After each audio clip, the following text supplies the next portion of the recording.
sa hintay ng last minute, ayan, inabutan na kami ng ulan. So, hanggang ngayon wala pa rin. Sa 3 o'clock ang hinihintay namin 4 p.m.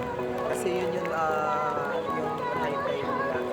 Pero lang, paminsan lang siya. Pag sabi nila daw, pag 4 p.m. daw, conditions yung kaso nga lang, umuulan na. Pumasok na yata yung low pressure pero hindi pa pumasok yung last minute. So, hintayin na lang natin.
Yan,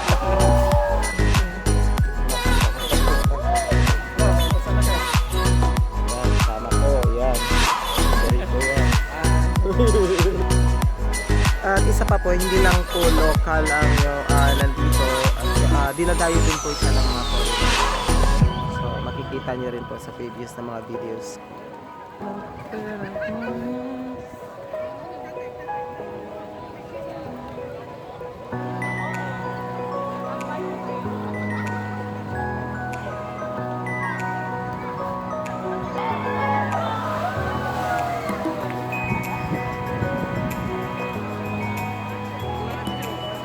Okay ra.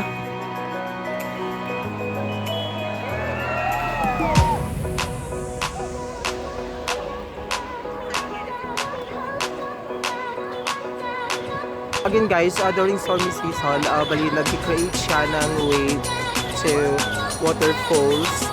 So, ganun na ganun ang nangyayari. So, as I said, bali nangyayari lang po siya. Seasonal lang po from the month of September to February. So, kung summer, wala po kayong makikita madalas din po na tubig or wala po kayong makikita na seawater na turn into waterfalls sa rock formation.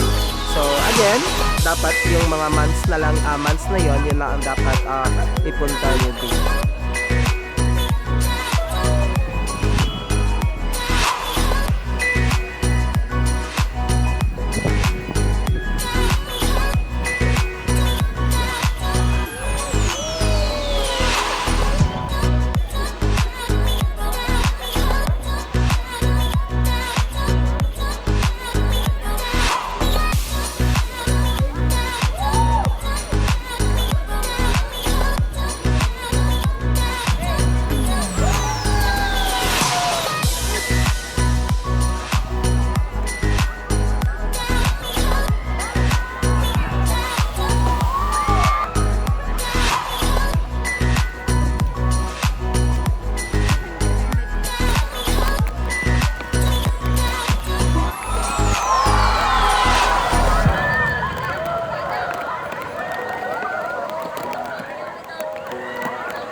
Hi guys!